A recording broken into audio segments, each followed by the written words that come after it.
Paper. The world produces 300 million tons of it. You see it every day. You use it to wrap things, write or print on, and make into art forms. It's something we all take for granted. Talk Radio Europe. Dave Hodgson, The Daily. Well, I'm delighted now, heading over now to the United States to speak to John Gaudick. Good afternoon, John. How are you? I'm doing all right. It's very cold here. We have a lot of snow. Oh, right. Well, now, I'm getting here that you're in Arlington, Virginia. Is that right? Yeah. Just outside of Washington. Oh, fantastic. So, a lot of snow at the moment. What's the temperature there? It's okay. It's about maybe in the 30s and 40s Fahrenheit. Oh, I don't know what that is in English. We're hoping it all goes away in a little bit. Where are you from originally? I'm trying to place your accent. Are you from that area? I'm from the States, but I traveled quite a bit. I went overseas after I took my PhD, and have you been in England? Work in Africa. Have you been in England? Oh yes, in fact, my wife is British, and she comes originally from Kent. We have a lot of relatives now in Brighton. Now, as I was talking to you, I'm picking up a bit of an English accent there. So I'm wondering whether you picked up the accent from your wife, maybe a little bit, just a little bit. What happened was that because I taught in many of the universities overseas as an expat, they were mostly British trained. Yeah. And the students were all, British trained, so I had to speak carefully when I taught in Malaya and in India and also in Africa and Uganda and Kenya. Yeah. And did you have to was it Churchill that said two nations divided by a common language? Did you have to learn Englishisms, or did you have to be aware of the differences in the English language? Mostly, I think many of the students I used to teach were going into advanced studies, so they wanted to learn English, and I didn't have to learn the local language. Right. Many of them were keen on learning English so they could get ahead. Yes, absolutely. We see that a lot here in Spain as well. This is a fantastic book. It's called The Pharaoh's Treasure, The Origins of Paper and the Rise of Western Civilization. And this is, I've not actually come across a book on the history of paper before. Is this the reason why you put this book together?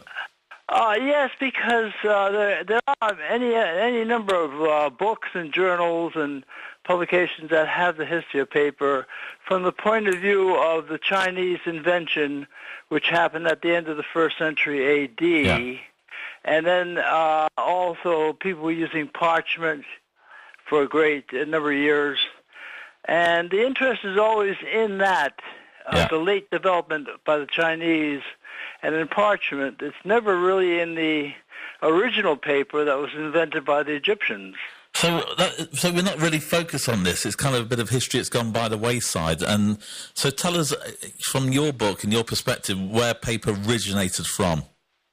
I really, what should I say? Paper began in Egypt around 3000 B.C. as papyrus paper, and people were using it for thousands of years before pulp paper, modern paper, came into use.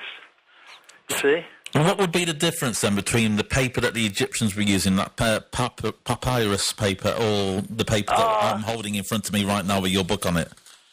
Yeah, the papyrus paper was a little bit fibrous, so you couldn't use a steel pen that would sort of catch on the fibers. But for the most part, people used a stylus, and they also used things like later on they used the quill pens, and it all worked quite well. Paper was pretty much like stiff bond paper, but otherwise it was paper, and they used it as paper. And they created a world of paper because they produced millions and millions of sheets and rolls, much of which they sold. They exported an awful lot to other countries. How do we know about this? I mean, paper doesn't seem to last a long time. I've got a paper certificate of my residencia, and it's falling apart, and that's 10 years old. So how do we know that paper was actually around?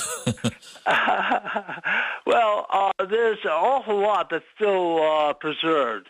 For example, there are codices called the Nag Hammadi codices that were discovered in Egypt, and they're all made of papyrus. They're papyrus booklets that were put into leather coverings, and therefore they were preserved quite well because it was quite dry in Egypt. Yeah, absolutely, yeah. And so we're talking, how many years ago are we talking about this? Well, here's the thing. If papyrus paper began in 3000 B.C. in Egypt, and it was used until the Romans arrived, say around 30 or 40 B.C., and the Romans took over from the Greeks, and then from the Romans we had, eventually we had the Arabs. Yeah. And what happened was that papyrus paper was used from 3000 B.C. all the way up to the time of the Arabs, say around 600 A.D. Wow, and this must have transformed the world in many ways, because we talk about technology today, iPads and internet and your iPhone or whatever it may be, and how we can communicate nowadays, and how that's changed the world. But this must have also had a massive effect upon communication. Well, I make a point in my book about the fact that awful lot of writing at that time was done on clay tablets and on the walls of monuments and on copper plates and so on. And when they transferred that to papyrus paper, say in 3000 B.C. onward for 4,000 years, they really had a modern medium that they could use just like we use paper today. That was a big difference. And was it kind of the luxury of the rich and those that are in power to have paper, or was paper being used? Or what point did paper become kind of more widespread? Well, in the beginning in Egypt, they were using it mostly people who were priests. The priests and the pharaoh's agents could easily afford it. They got it essentially for free. Yeah. But it cost enough so that people didn't use it casually. It was only later on, about the time of the Romans, the price was such that you could still use scrolls that were cut up into pieces, and people used it for letters in the time of the Romans, especially. And so by that time it was available, but it was still more costly than pulp paper that was invented by the Chinese. So eventually it disappeared. Now, with some of the paper that we've found throughout history, I should imagine some really important things on there, but there must also be just some everyday letters as well. I wonder whether you've looked at some of the old paper that we've maybe found, and some of it must be of real use, but others must just be everyday use, shopping lists, I don't know. Well, what happened was that they used it for everything. Essentially, what we use paper for today, modern pulp paper, people often refer to it as a world of paper. Yeah. Well, that was a world of paper back in those days. From 3000 B.C. until 600 A.D., you had a world of paper, but it was based on papyrus paper. They used it for everything, including wrapping. They didn't like to use it for wrapping because it was a little bit too expensive, and its straw is stiff. Yeah. And, of course, did it actually replace writing on tablets completely, or was that kind of run alongside? Was that something that was also still there? Yeah, what happened was that papyrus paper eventually gave way to parchment in Europe. Yeah. And then eventually parchment in Europe was still expensive, so the Europeans looked to the Chinese pulp paper because it was really cheap, and it had been developed by the Arabs so that it became a better quality writing paper. The Chinese used to use a very soft paper, and they used wood blocks for printing. Yeah. So it wasn't quite the same as the paper we use today. Now, the book's called Pharaoh's Treasure, The Origins of Paper and the Rise of the Western Civilization. Was paper used by the pharaohs? Was it found in any of these tombs? Was paper in there, or was that... The pharaohs essentially had a lot of agents and people who used paper to keep the records for the pharaohs. Yeah. And they essentially were using Egyptian paper, but the pharaohs loved it because they could export it, and they could make a lot of money off it. That's why it's called the Pharaoh's Treasure, because it acted as a source of foreign exchange. Yeah, wow. And became eventually paper money. Well, not so much paper money. That was invented by the Chinese, I think, for the most part. Yeah. Something like it. But the thing is, the pharaohs made a lot of money off it because it was the only source of paper in the world. And they had the place where the papyrus grew. It only grew in Egypt. It didn't grow any other place in quantity.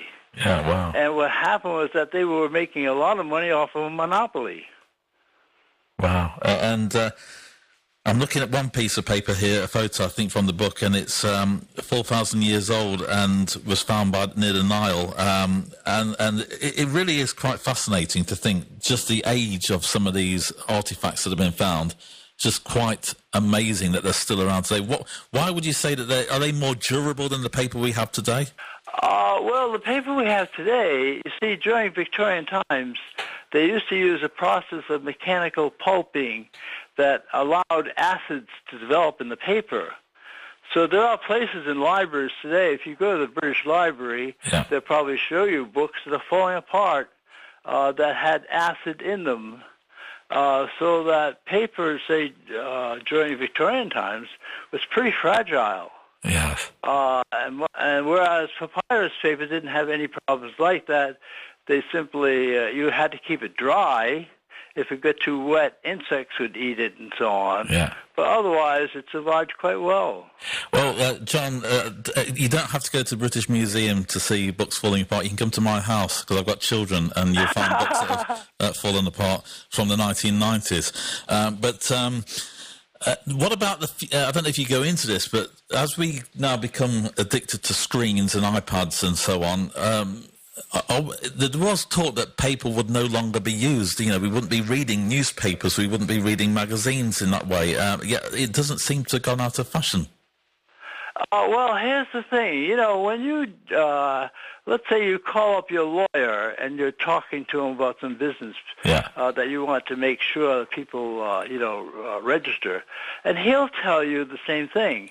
Please write down this and get it signed and send it to me by mail, and I'll put it into my, into my archives. That's for permanency. Yes. The rest of it, you see, they still don't trust the electronic business completely. You know, and I don't think people ever will. Well, John, I don't know about you, but if somebody sends me and I know they've got the best intentions, if somebody sends me a birthday card or a Christmas card on an email, it's just not the same. That's another thing. An awful lot of people, I gather, even people like Bill Gates, the man who, invented a lot of this in Microsoft and so on, he prefers to have it printed out, a hard copy, because he finds reading on screens a bit tiresome. Yeah, I tell you, he's right there. Well, the book's called the book's called The Pharaoh's Treasure. It's by John Gowditt, and The Origins of Paper, The Rise of Western Civilization. And you can buy the paper version of it as well online. Thank you very much, John. Thanks for coming on. And thank you so much. It's been delightful. And have a great day there in Virginia, and enjoy yourself. Take care. All right, and thank you. Bye-bye. Fantastic. There we go.